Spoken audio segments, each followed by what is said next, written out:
Wids and kids, to I Can't Believe This Is a Podcast. Although perhaps this podcast should be called I Can't Believe It's Been like 20-something days since the last episode. I'm joined by Chimik and Rojo. How are you guys doing? Doing pretty good. Been playing a lot of Undisputed since it's in early access now.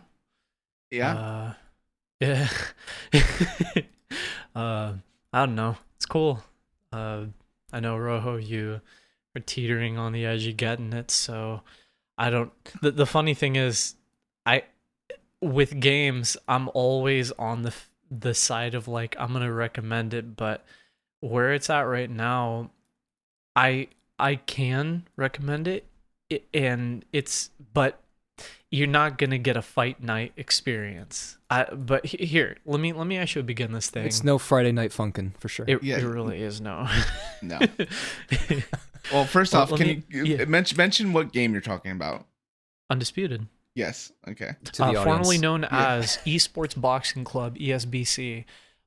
It is now Undisputed, rebranded. Was in early alpha for the absolute longest time, and it needed its time there because upon the first day of launch, many criticisms were had by players, especially streamers who and other reviewers who had access to it before it was on early access on Steam. And surprisingly, and this is actually where I can just flat out recommend it, every day they are practically every day they are patching it, and it's getting closer and closer to, these expectations, these demands that people have. But I will still say, with a caveat being, it is no fight night champions. It is no no Brad Pitt's Fight Club. I will give it this. I saw nothing about it, and then this last week and a half I saw a whole bunch of shit on it. Yeah. Video creators, old Fight Night creators were making videos about it. They were reviewing it, like hype trailers. Also their roster of real life likenesses is pretty impressive.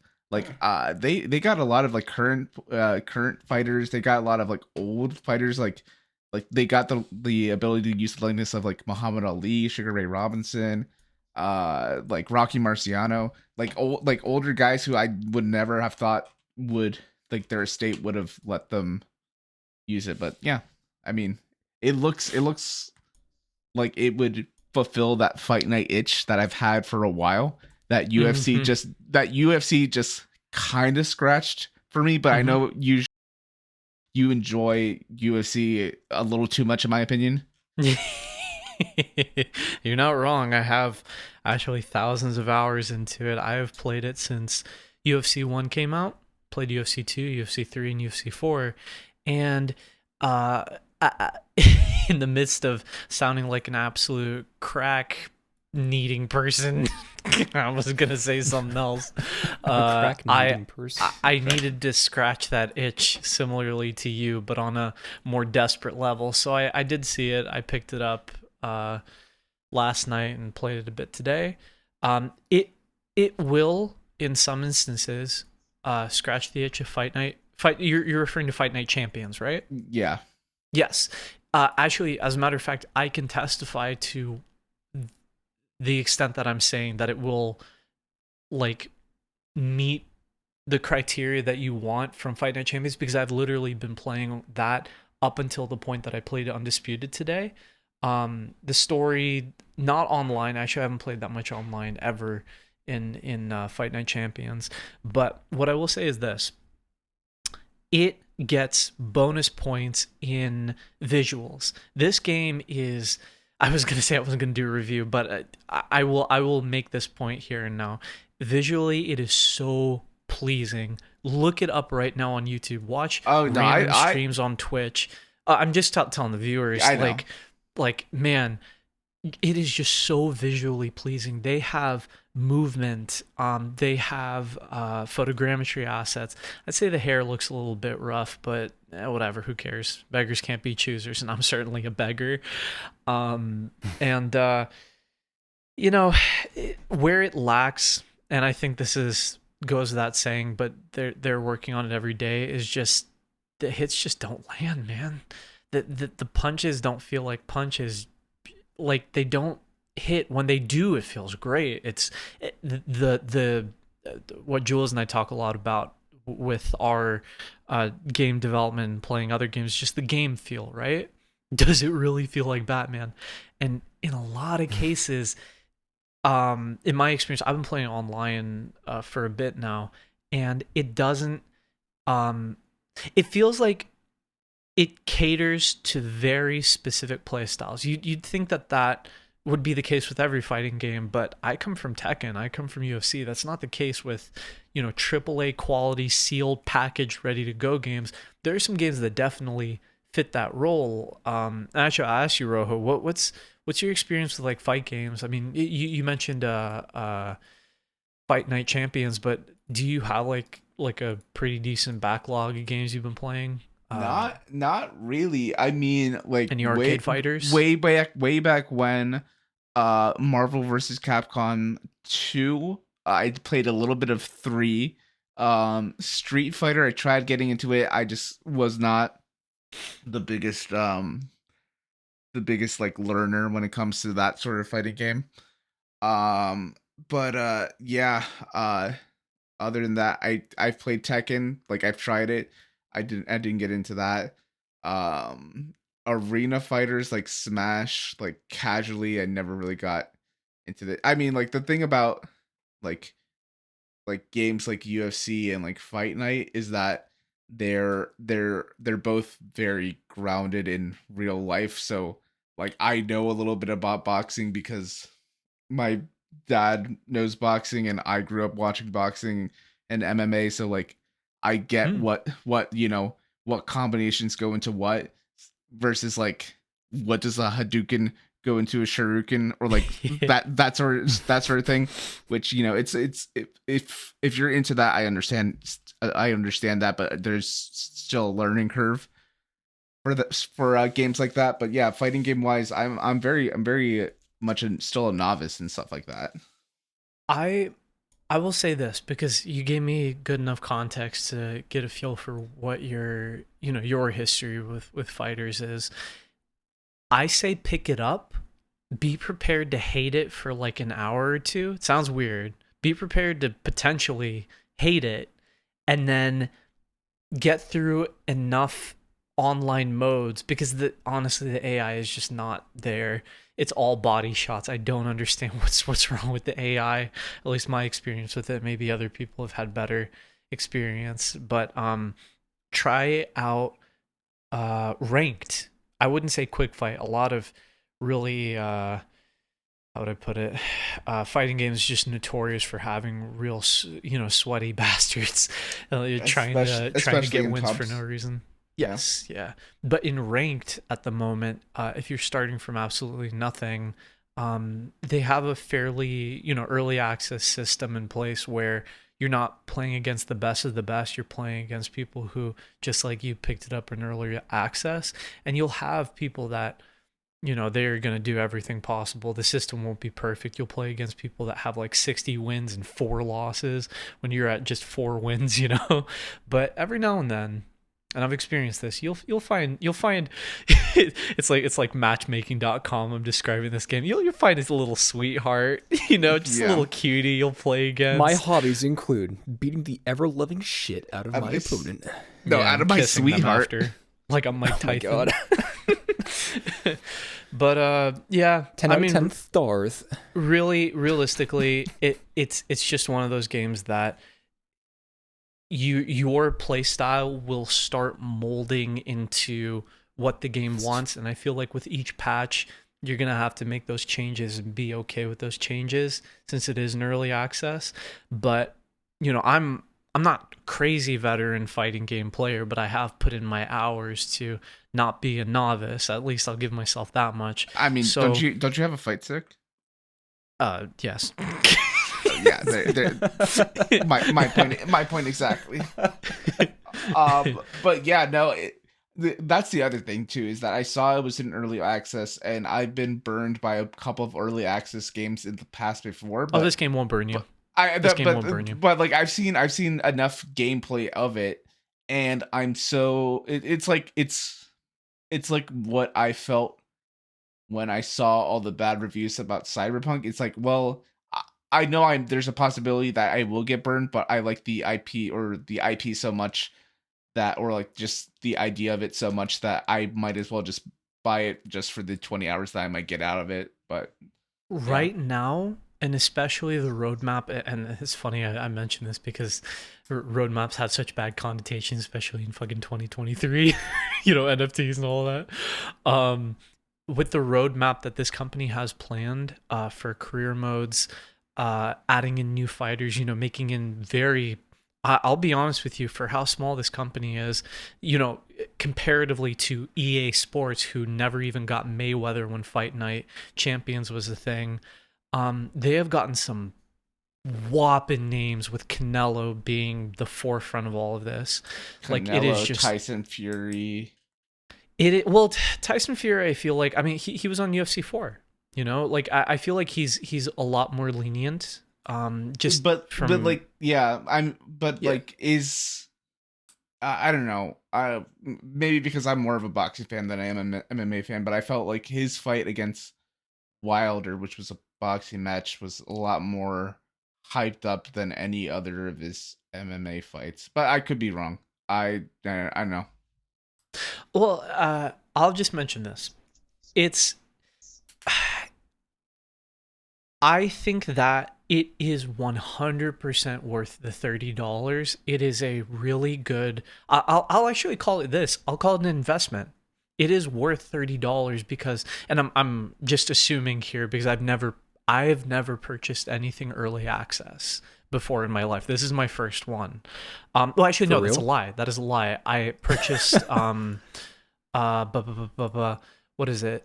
Like on Steam, I bought the, dang it, was the VR? Was the VR boxing one early access? No, that was well into it. A couple of years into being what it was. It's another VR game. I'm glad you mentioned it. It Bone is Bone Labs. Yeah, that was early access when I got it. So I'm a lying man. Don't trust me. Yeah. Wait. Did you say you got burned by Bone Labs? No, not at all. Well, in a way, I guess, because I have to, if I want new updates, I have to buy some new version of their game. That's Bone Labs is the recent thing. Yeah. Boneworks the one before that. Yeah, Boneworks. Yeah. I have that one. Without saying anything, it's a really good investment, $30 compared to whatever it is going to end up being later on. Maybe we'll see a 60 at some point because, I mean, this thing is visually a AAA quality, movement wise AAA. It just has this large, like not larger than life. It just has this really great game feel, and where it's headed with its roadmap, with its intentions and what they're adding in, and seemingly at this moment with early access, how they're updating it like practically every day. It is worth the $30. I highly recommend it for that. Just know you might hate it. There's a chance. There's a very strong chance. I didn't like it the first hour I played it. I got pissed at it, actually. And then I got a couple lucky matches with people who were on the same boat as me, and I bullied them in the game. And now you love the game. It's crazy how that works. It's crazy how good bullying is. I'm kidding. This reminds me of this is like the boxing equivalent of Session, which is a skateboarding sim. Yeah. It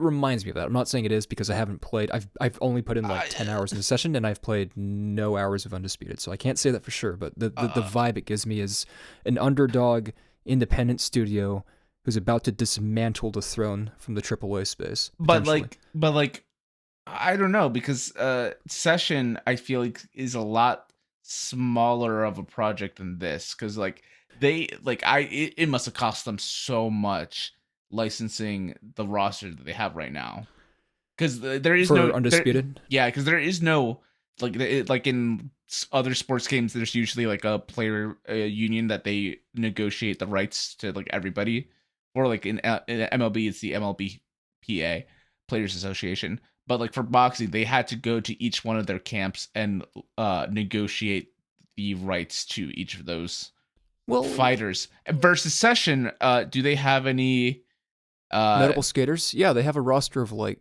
15 to 20, I think. But it's a little different because I don't know how they're syndicated in skating versus boxing. Obviously, what I know is that boxing tends to get more airtime, has more national events. Yeah. Although I would say skating has just as many events, if not more, if you go international. Skateboarding, I mean. I only mean that, again, speaking as an outsider looking in, for a couple of reasons. One, it kind of gives off... correct me if I'm wrong, Shimika, kind of like Double A Studio makes their first game in Unreal Engine kind of vibe. Like high quality, not asking for, but still. Is it Unreal? I don't know. I'm just saying. That is a great question. I was just thinking to myself, I should probably look it up before the podcast, but look where we're at today. It's fine. It's not the point I wanted to make. The point I wanted to make is is when I looked up the developer for Undisputed, Steel City Interactive. They you go to their Google About page and they say that they're punching well above their weight. So I thought that was a good pun, and I wanted to recognize that. Thank you, Steel City Interactive, for the pun that made Jules chuckle off air.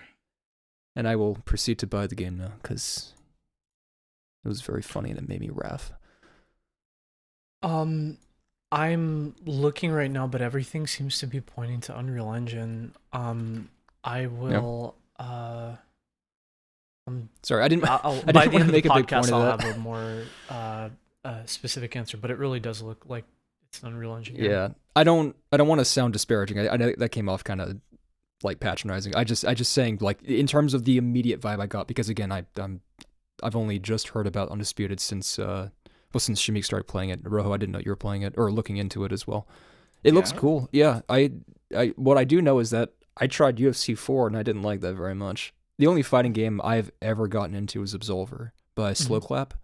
Yeah. And their more recent game, Sifu, which I do like, but as I mentioned in a previous episode, I'm just not in a position to play that kind of game right now for a variety of reasons. So, but yeah, I've never gotten into the world of like raw fighting games like Tekken, Street Fighter, Marvel vs. Capcom, that kind of thing. Hell, even Smash Bros. So it's interesting to see the fervor that you would typically associate with those games being built and cultivated around a brand new IP. Like especially the crowd who would be playing, UFC, are starting to sort of congregate around Undisputed, and to have they seem like AA company take that. Well, I guess it wouldn't be a crown; it would be a belt, right? To take that belt away from someone like EA, is only good for us consuming gamers. Well, I think I think sorry to interrupt you, but I think the thing is that EA now in Unity. It's in, holy shit! This game is in Unity. How is it running? No offense, Unity. This is a web browser. We're using Unity.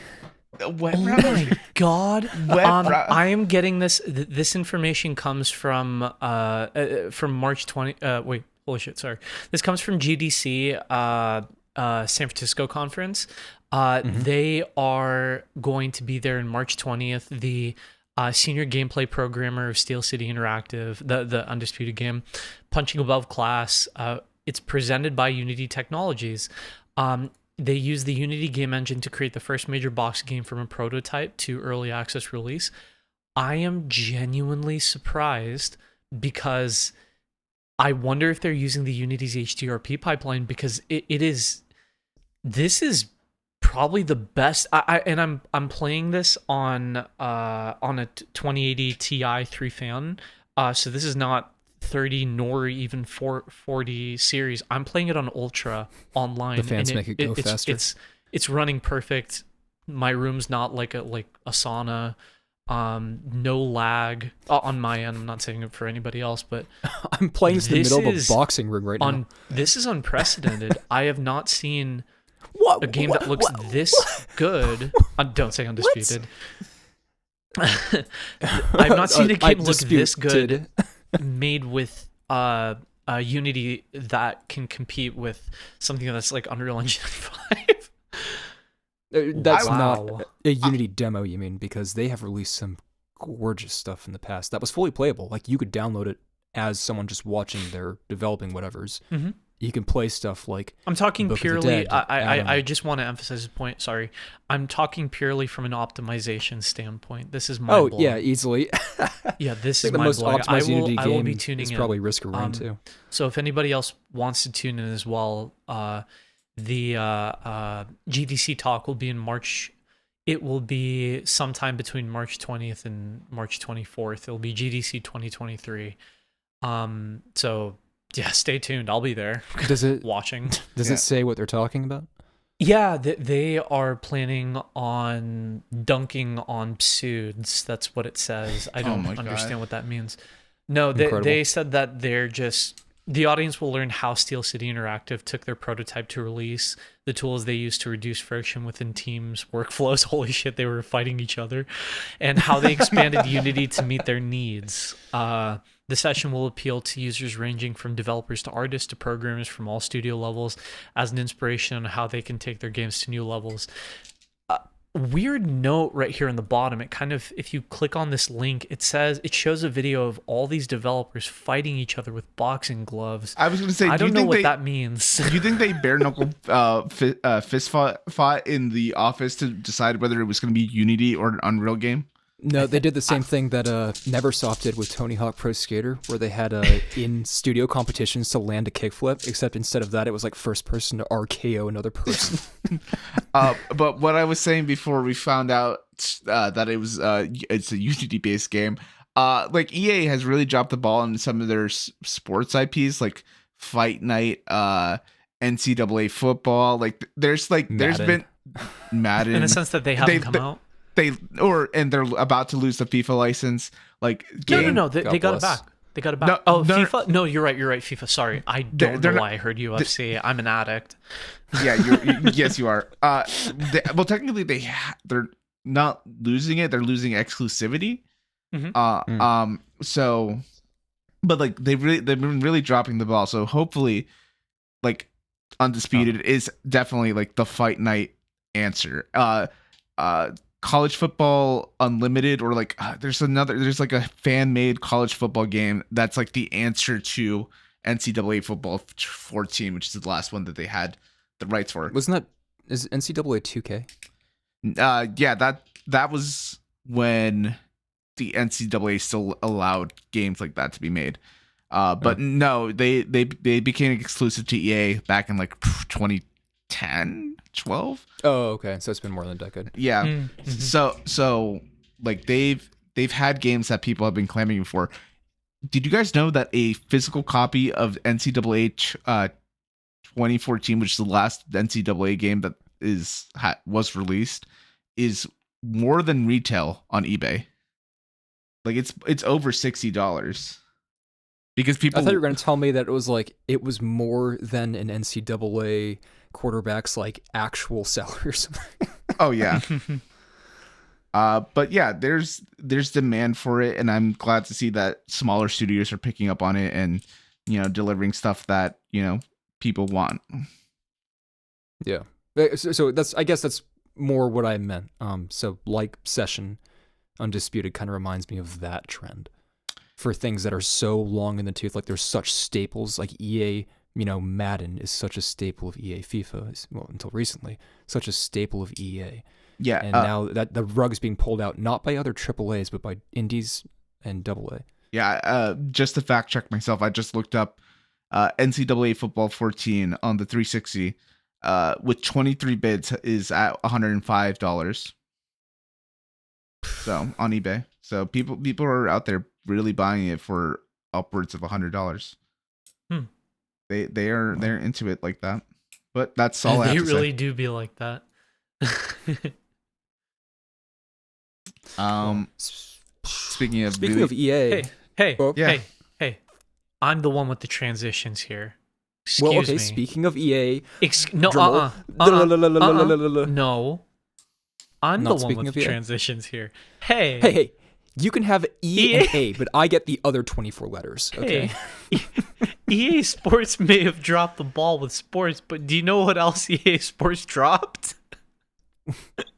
What? A nuke on Jules' heartstrings. Jules, I was- talk about Dead Space. Yeah. Okay. What a brilliant. God. Why do I like threw up in my mouth a little bit? But the taste of throw up is temporary. Dead Space remake is forever. This IP is what we call it is on life support. Now, audience, I don't know if you recall, but back before World War III, what did he mean by that? Anyway, back before World War III, there was an intellectual property called Dead Space. I think it was, I don't know if it was created or directed by, but Glenn Schofield, the guy who recently made the Callisto Protocol, that was certainly one of the games of all time. Dead Space 1 came out in 2008, and it had a bunch of other stuff. It had novels, it had comics, mainly just those two, but like a lot of those things. And then Dead Space 2 came out in 2011, and then Dead Space 3, the coup de grace, came out in 2013, and it scuttled the entire franchise.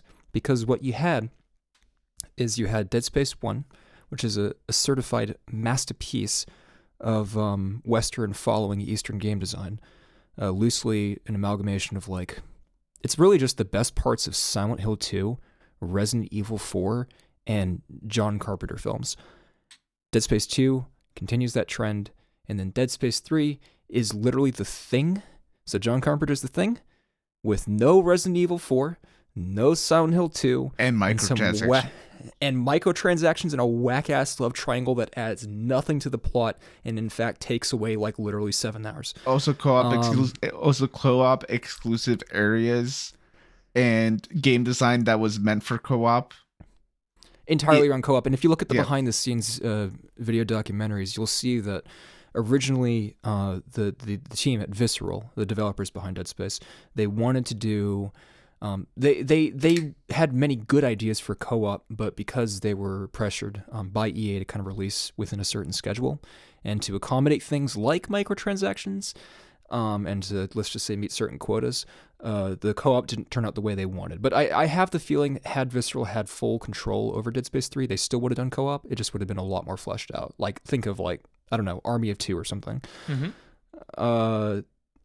So anyway, why am I saying all that? I'm saying all that because EA was in a bad place. But baby, I swear I've gotten better. And gotten better they have, because holy shit, when they announced the Dead Space remake like a year or two ago, that, first of all, that came out of nowhere, and that wasn't even at a major event. That was like just a random ass live stream. Is sometime in like fall of 2020 or whatever. They were just like, oh, by the way, we're thinking of, not even thinking, they just said, we're going to remake Dead Space. And everyone was like, aww. And then the team that made Star Wars Squadrons, which is the multiplayer sort of dogfighting game set in Star Wars, they're like, we're going to be developing it. And everyone said, aww. And then, unlike, very, very unlike EA, who are very secretive and they're all about surprise mechanics, Motive said, we're going to release like monthly video documentaries that are like an hour long, and we just show you the actual progress of the game in engine. And everyone was like, huh? And then, hey, we're thinking of making Isaac, the protagonist, speak, because in the first game originally he didn't speak. And not only that, we're bringing back the original voice actor from Dead Space 2, Gunnar Wright. And everyone was like, huh?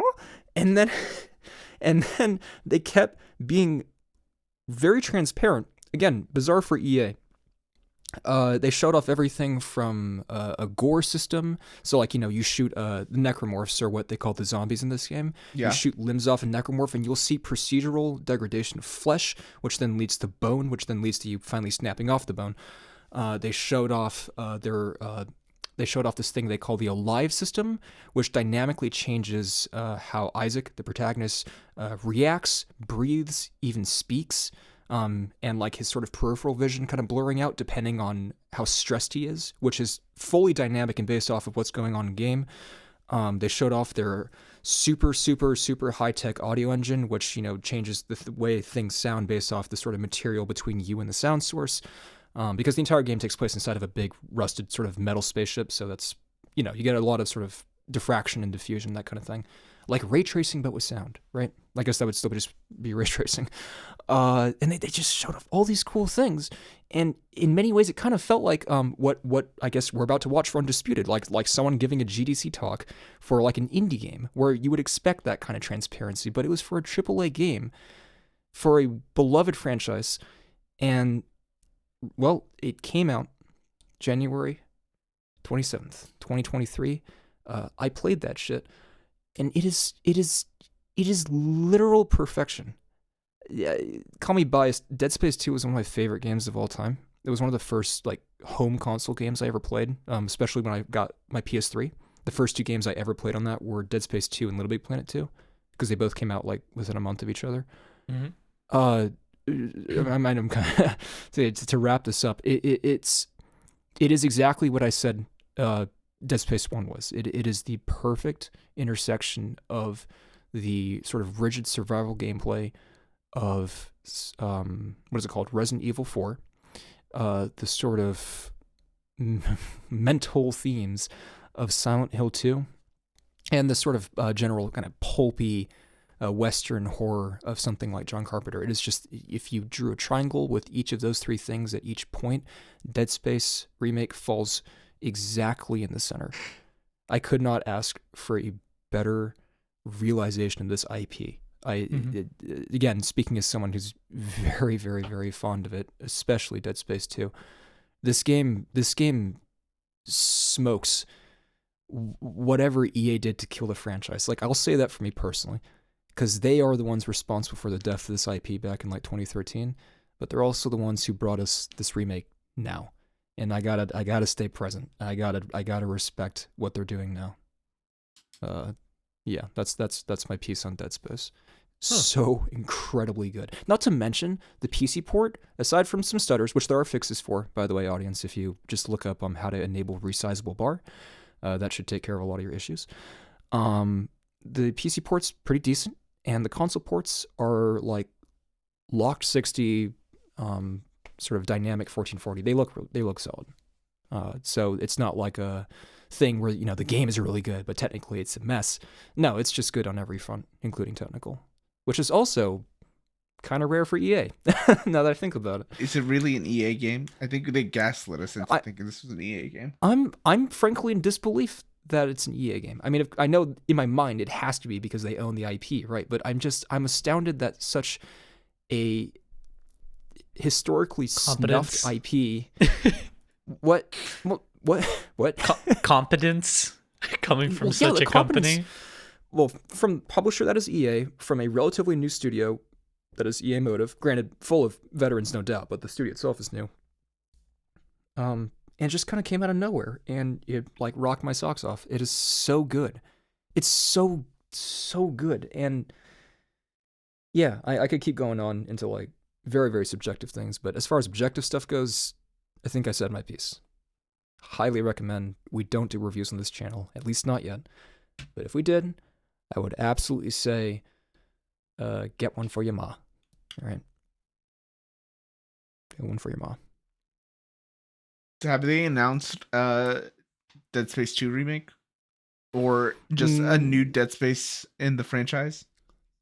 So they did an AMA on Reddit where someone asked that question, and the response from one of the leads was the entire team at Motive. Don't get greedy. Maybe. Y2P. They before I say anything, it's worth mentioning that not that this matters, but it's worth mentioning, the most downvoted comment in Reddit's history was from an EA executive trying to defend the use of loot boxes in Battlefront 2. It had like over 500,000 downvotes or something. Take that as you will. Down doots. But this wasn't EA talking, this was Motive, so the developer, not the publisher, and they said that they were very excited about the IP. They were excited to have even worked on the remake at all.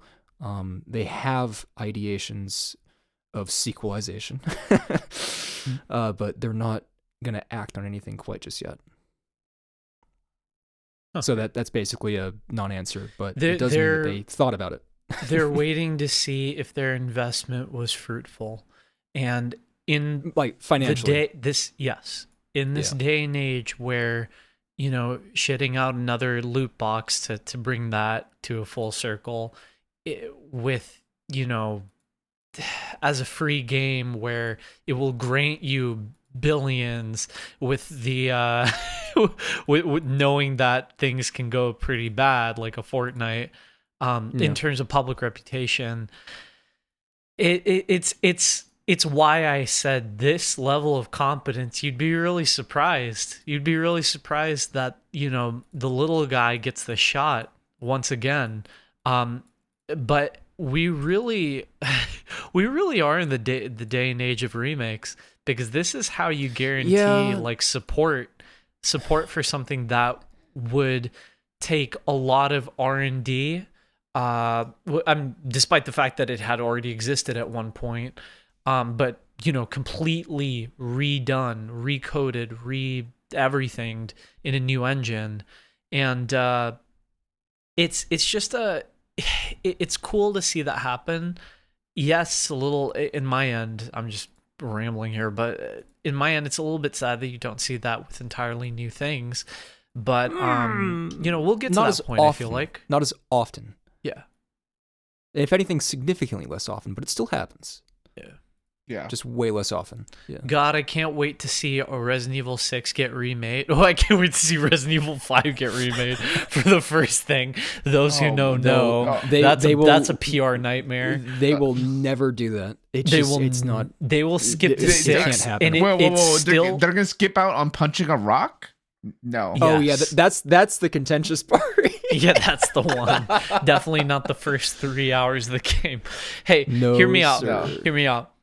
Have you guys played Resident Evil 6? I have it on my Steam No. library. I've never installed it. I've never played a single minute of that game. Okay. So, this is a good thing, because now you can't see if I'm lying or not. Tell me if I'm lying. Tell me if this sounds like bullshit. This is a Resident Evil that takes place in China, where, you know how every iteration of the virus in the game goes from T virus, something else virus. The first one I know for a fact is the Tyrant, the T virus. This game takes place in China, where the C virus outbreak has come out and has plagued the world. And you, Leon, Chris, and all the old action heroes will have to save the day from the dastardly evil doings of the C virus. C virus. Does that sound like bullshit? Well, okay. I'm only gonna say the name of the place once, but the Wuhan Research Institute of viral whatever, their logo is literally the Umbrella Corps logo. You guys know that, right? Yeah, am I I'm lying? not even kidding. Answer my question, motherfucker. That's why I'm asking. Are you lying? Are you withholding Capcom information from us? Capcom lore. Oh, the C virus is the Capcom virus, of course. Oh my god, yeah. Well, I'm not. That is the plot of Resident Evil 6. Yeah. And also, Wesker's kid is in there. That's actually a pretty interesting all plot I know point. is that 6 ends with you fucking RPGing Wesker out of the fucking sky or something like that. 5. That's 5? Yeah. Oh, maybe fuck. 5 and 6. Maybe fuck. It really, you know, seeing Resident Evil take such a really, in a good way, a slapstick, you know. No, not that. Well, 6 was definitely a nosedive. I mean, anybody that remembers, they know. But 8 is 100% slapstick. With the recent one? Yes. Yeah. With 4, that felt like a really early attempt in full 3D setting to give it that like campy feeling. Obviously, like Leon clearing out a village and then everybody leaving because they heard the sirens and they go, "Where's he going, bingo?" Like, to see that laid out in such a much bigger extent, which is Chris punching a fucking boulder, it will never cease to amuse me. It's a great thing. I love that they have micro moments like that. Like they're smaller scale, but they're still stupid. like it's the scene where Lady Dimitrescu cuts off Ethan's hand. Yeah. In like the first, I don't know, 4 hours of RE8, and he's just holding his stump going, ah. You had to be there. You had to be there. You just had to. Yeah. But just like the body horror in 7 and 8, they're so over the top, and Ethan's reactions are always so just, they border on nonchalant. Oh my God. Yeah. That's wild. Yeah. Like, where's my wife? Ow. My wife. My wife. But to the Room, but Silent Hill 2. Isn't that just Silent Hill, the Room? God, you're so right. You're so right. It's just the 4th game. It's Tommy Wiseau trapped in a closet. Know how to get out. To touch on your Chimik, to touch on your point about like, oh, remakes, of course, remakes.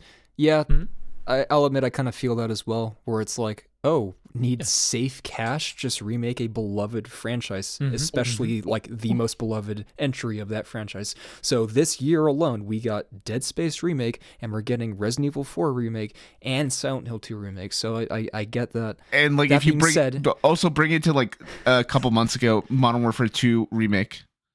Well, it's a reimagining because barely anything. The maps. Okay, yeah, the maps are the identical thing. Yeah, the campaign is pretty much.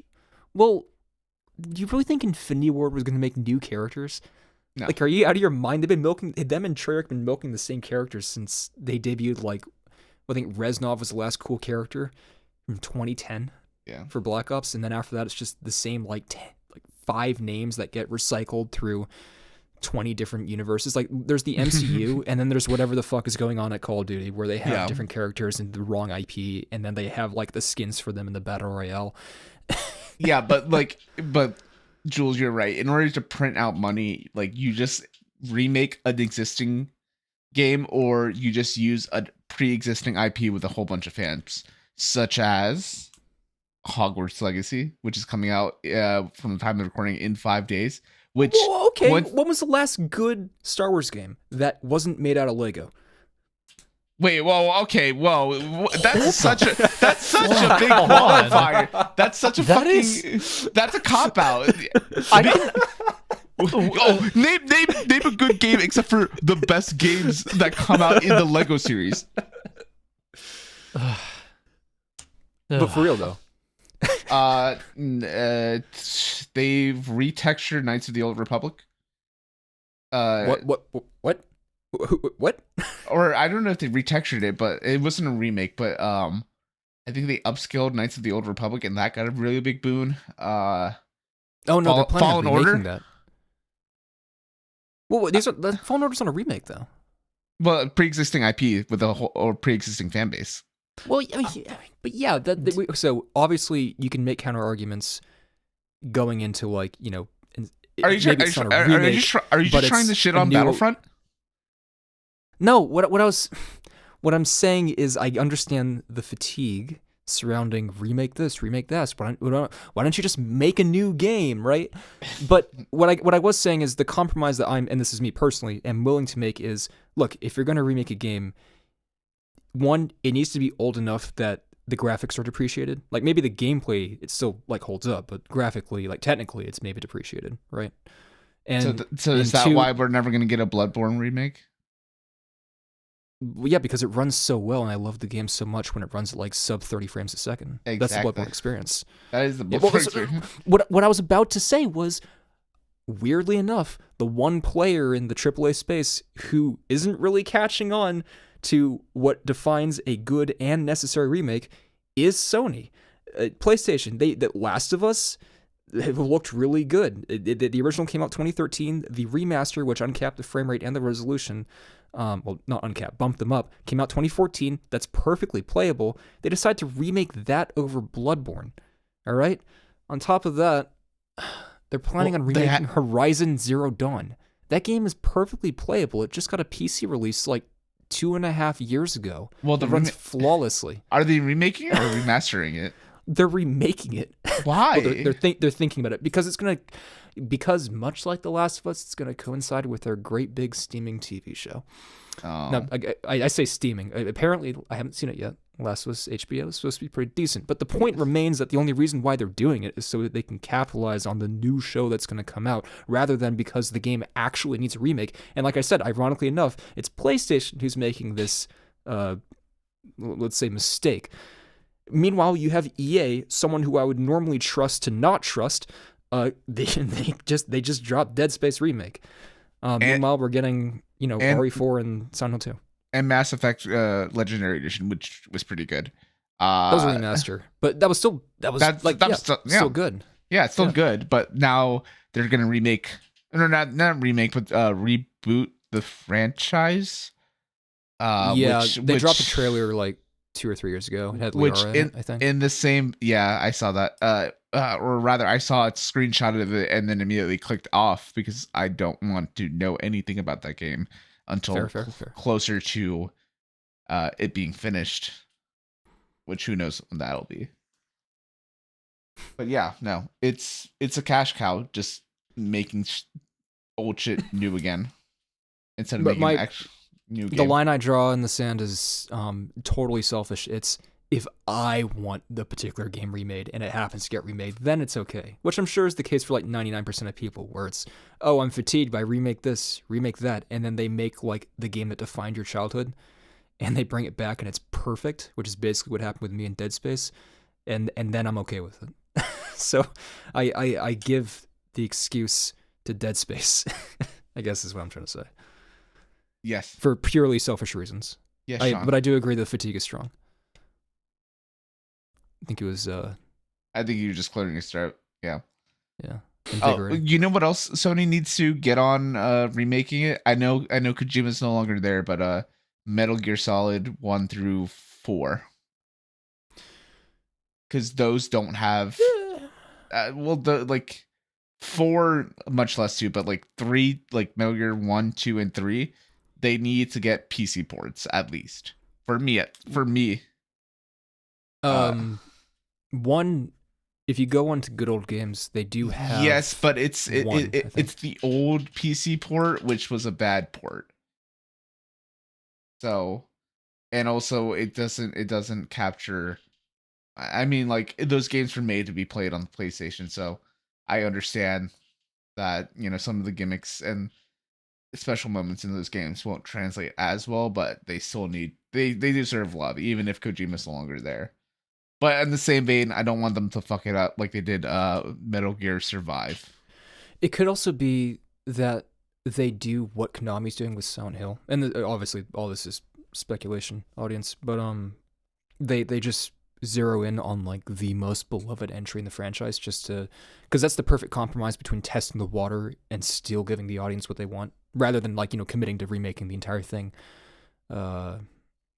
And in that regard, would it be safe to say that if they were to remake one Metal Gear, they would pick 3? Yeah, it would definitely be 3. Yeah, maybe Snake Eater. Maybe 2. Good. Maybe 2. Well, two is culturally relevant because of the sort of Nostradamus quality about it. Yeah, it predicted memes, right? But 3 is, again, I only played a little bit, but how could any of them be remade without Kojima's involvement? That's the thing. It's like, unless he's on board. How could they? I would never. But it's Konami, and they have already made a Metal Gear game without him, and it was ass. So what's an easier way to make money than remaking a pre-existing game that's already great? And sticking to the script? Remastering it would be the safest thing to do without Kojima. Yeah. Just remastering what's already there. Matter of fact, it's worth mentioning that EA Motive, Glenn Schofield was not on the team that remade Dead Space, but granted, they're not Konami, and we all have reservations about Konami. So yeah, I agree. If anything, do a remaster, because that has the least chance of going belly up. Yeah. Or making amends with Kojima. Which I'm hearing rumors there might be something going on. I don't know. I could be dead wrong about this, but I've been hearing something. Well, we won't hear about much of that until Dirty Sprite 2 comes out. Which is Kojima's next game. Mm-hmm. Anyway, what were you gonna say, Chimik? Okay. I think that what I was going to mention about Metal Gear Solid 3, 2, 1, any of them that would be remade or adapted, and I know that Metal Gear Solid 1 is getting a film adaptation, is that all you have to do, and I was saying this earlier to Jules, we were just on a call, that all you have to do is stick to the script. You know, we were talking about Silent Hill 2, and like it's always a scary thing to hear that, you know, when a developer, and I'm not saying they did say this, I'm just saying hypothetically, like when they say we're gonna make it better, you know, that's a scary thing. Red flag. Yeah, big red flag.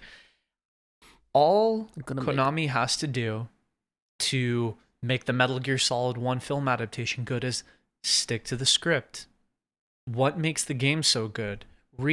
Find a way to shorten this massive game. I don't know how they would be able to do it for a film. For TV series, maybe, but for a film, I have no idea how you can shorten and condense so much information, so much stuff into one film. But I've been wrong before. And just get that feel and then put it out there. Games, apart from gameplay itself, it's a lot easier to do narratively. All you have to do is stick to the script. There are some things that you can't replicate. You can't, I mean, the guy's crazy. Sorry, no, I'm definitely offending, but I gotta be real here. That guy's a little bit out there. You can't replicate Guy Seehe's performance in 2005 with Silent Hill 2. You can't do that with the new actors that they have. Motion capture, yeah, for sure, but the voice acting, the quality, the rawness, the deadness in his voice, you can't replicate that shit. That was in the moment, by the moment. The script, word for word. The scenes, word for word. Make it look prettier. That's my take. That is my full take. I don't know about this strafing business. Okay, I don't know about all that. Shamik, 2 words. Technically, one of them's acronym. Yeah. AI voices. The worst. Could you imagine? Because we've already seen Persona 3 Portable. What did they do to uppers everything? They said, "Here, Wally, you do it." So if they just feed Guy C's voice into Mid-Journey or whichever thing does it, like you don't think that they're thinking about that? I guarantee it's Konami. They're definitely thinking about it.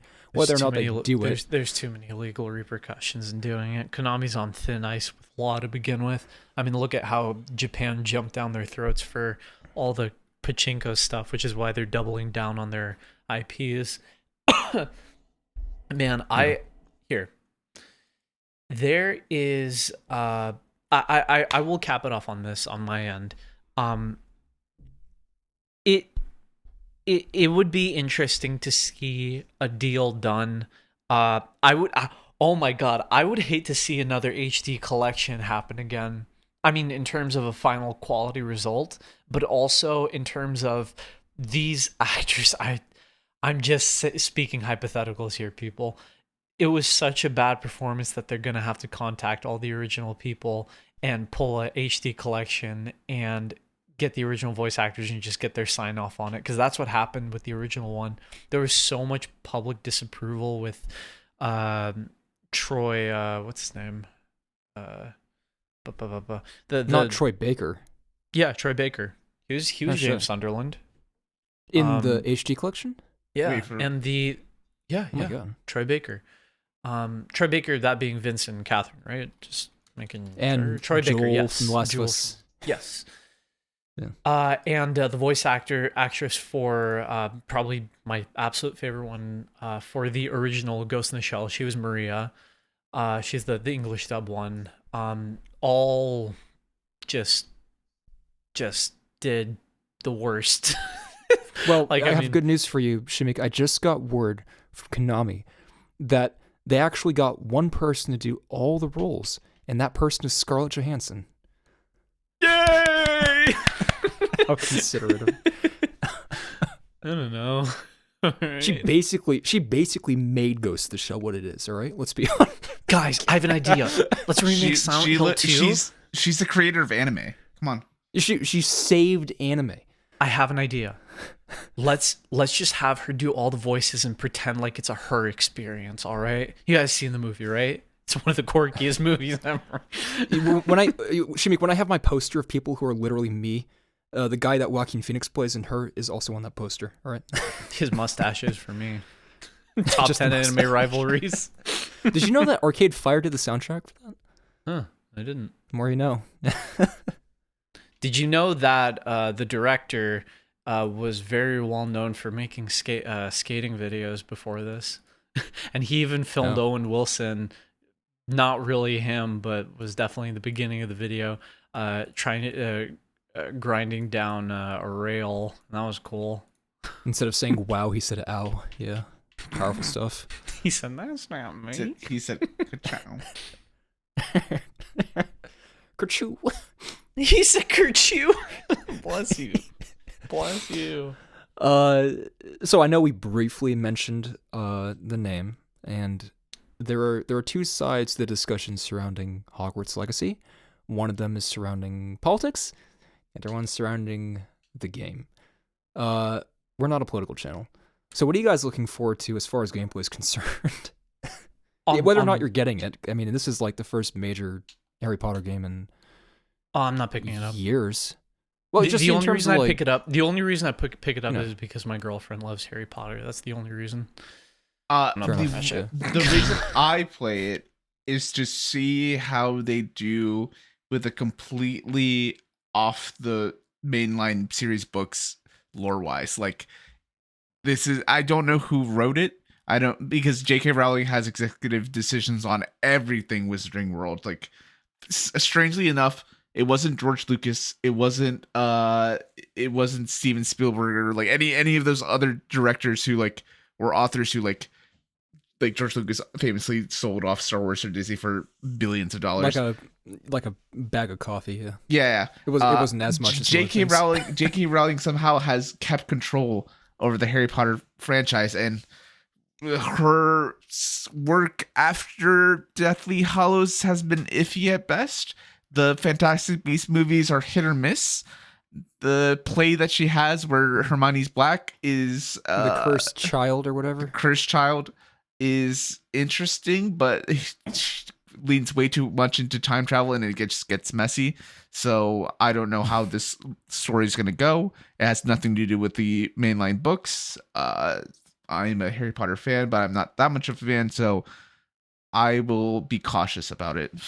But it is the highest selling game on Steam as of today. I wanted to bring that up. Yeah, go ahead. It's just, I mean, again, regardless of what side of the fence you land on, if you look at the charts, it is the highest selling game of this current console generation. As far as pre-orders are concerned, obviously the game hasn't come out yet, so we don't know about like day one sales or anything. Yeah, I think I'm not gonna pick it up at launch, and there's a good chance I won't even pick it up this year.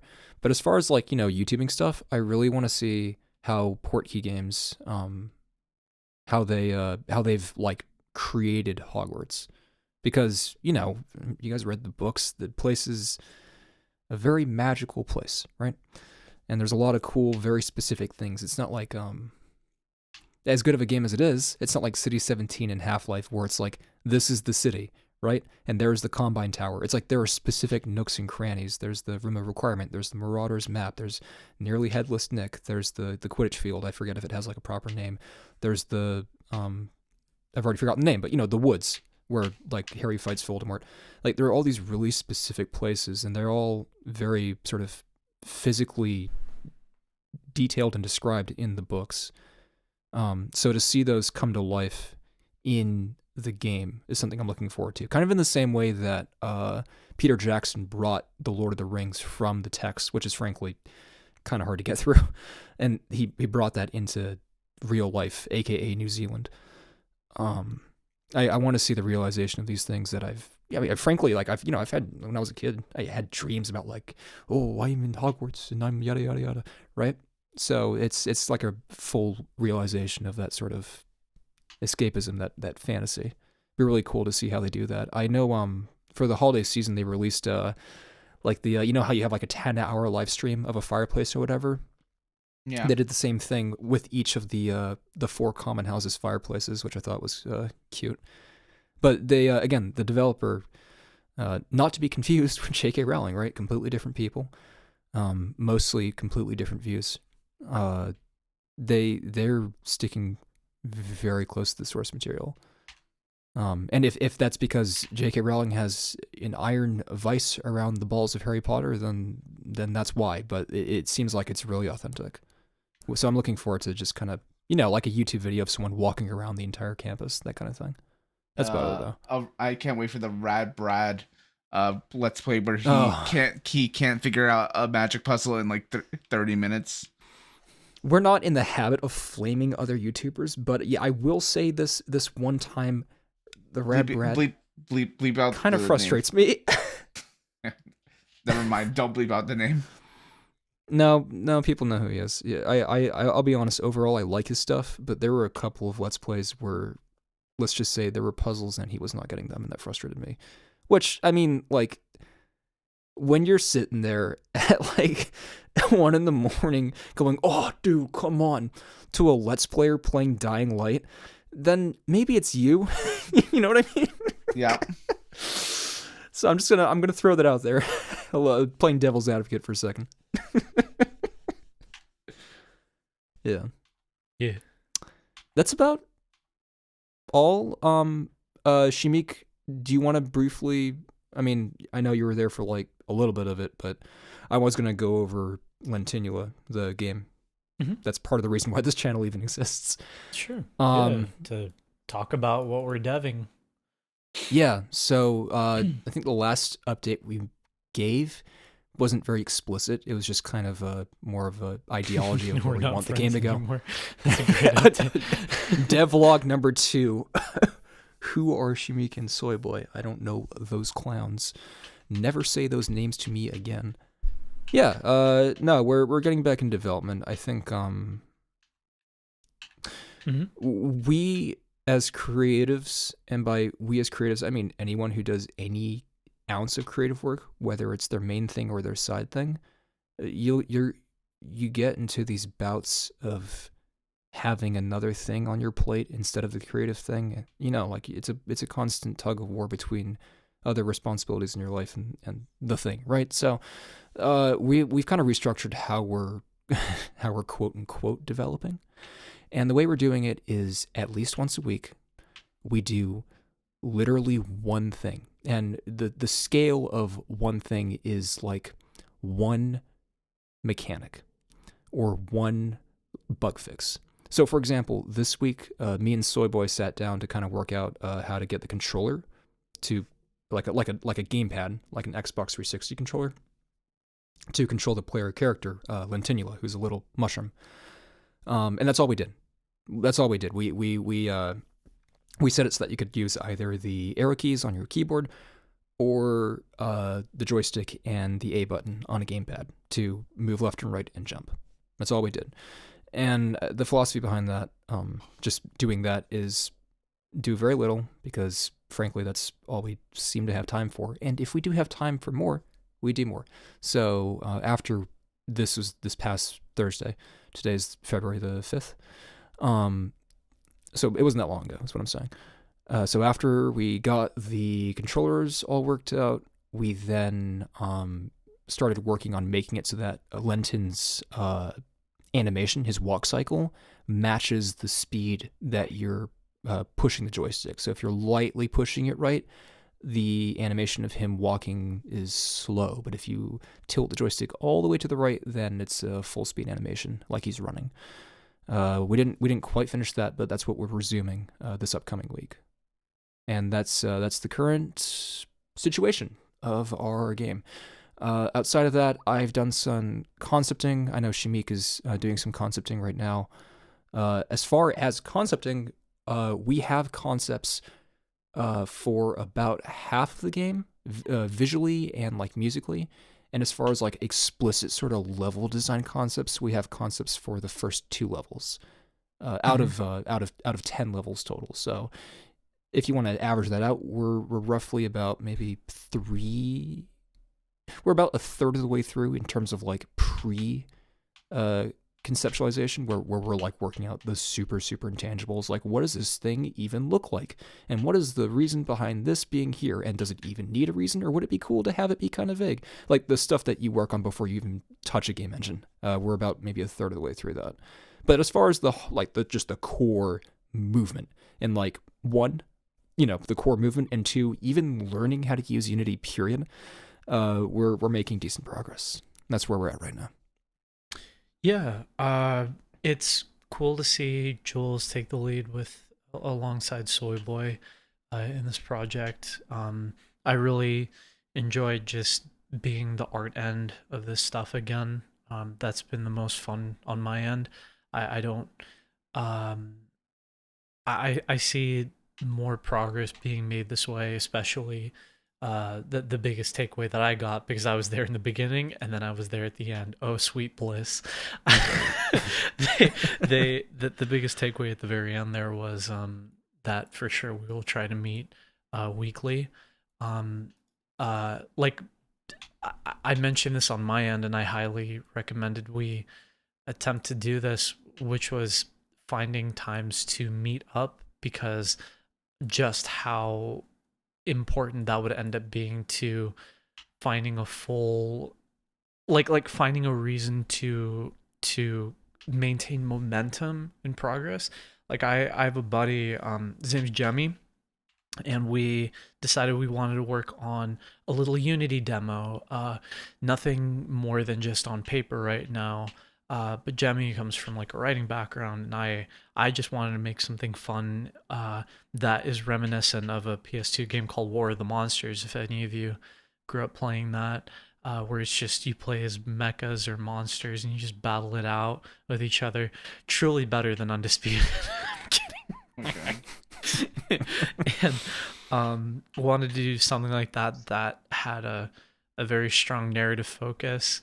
And on the other end, I also bit overloaded myself here, but it was just fun at least to test it out. But in a couple of weeks, me and a couple other buds of mine, I'll ask them if they want to be named on the podcast, but we're working on like a 2D survival horror thingy, also on top-down engine for Unity. And really what's keeping everything together with the former is meeting up every other day. That is how we can guarantee momentum. And it's important to do that. I don't know. Were you going to mention anything else about Lenton? Because I could. Well, just.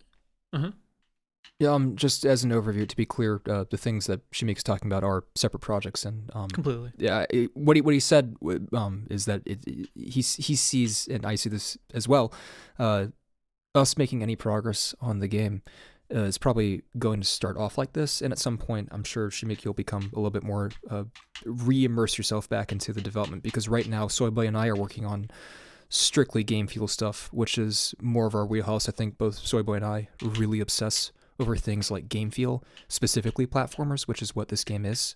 We're taking very explicit things from Hollow Knight, Celeste, Ori, maybe some tech from like Super Mario in terms of like, how you can like chain jumps to create new kinds of jumps, like the triple jump. But you just how a game feels when you are physically controlling the character. We're nailing that before anything. That would be more Shimika's wheelhouse, which is art design, asset creation, character design, especially character design, because you can't really have a character platformer without a character, right? Yeah. And well, just to finish ultimately, as a quasi sort of pseudo director on this project, the best way I see us doing this is both Shimika and I have a bunch of other things we want to do. So for me, the other stuff is music. So I do that in my own time. And then this is like the thing that balances that out. And then for Shimiki, you have the projects that you just mentioned, which are more pertinent to you right now, because the things that Soyboy and I are working on are frankly confounding, infuriating, and involve no art whatsoever. Yeah, and it's Yeah. interesting that you mention all this, because one thing we haven't talked about on the podcast, but was huge for me, was deciding what was the first step.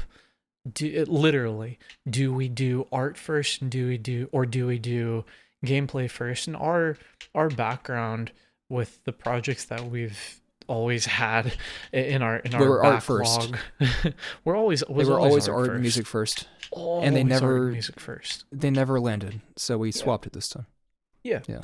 And it's a really interesting thing, because for me, my intent that I was starting on was taking this kind of map that Jules drew out, and we can always, when the game launches, we can always put up that image. Like, maybe we can set up a little gallery once you beat the game.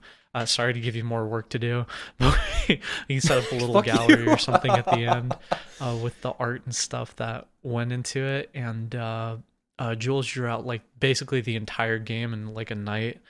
And I was going to take that, make it into and just like literally a JPEG, where we would start putting assets on top. And then Jules and I met in person. He slapped me and said, "You will never tell anybody this in the podcast. They won't believe you." No, but he told me we're going to do gameplay first, so I should focus on the colors, the characters, what really kind of constitutes the getting back to roots, especially concept art. Yeah. Because from there, but more importantly, just Mm-hmm. other things that you want to work on that aren't the game, because I want everyone to be doing stuff, anything at all. The most important thing, even more so than this game, is that we're all getting comfortable with game engines in one facet or another. That is the most important thing, because that's a whole skill set. Whether we're using, Shimik's using a bunch of Unreal stuff and Unity stuff, and Soboy and I are working more in just Unity. But the one thing all three of us are getting, whether it's in Lentinula or other projects with other people, is that we're constantly being exposed to game engines and the logic behind them. I mean, and that's the most important thing we could be doing. With all of these projects in mind, the two things that I'm working aside from this, just on my own end with friends, is entirely in Unity, entirely in specific with friends engine. Yeah, well, yeah, with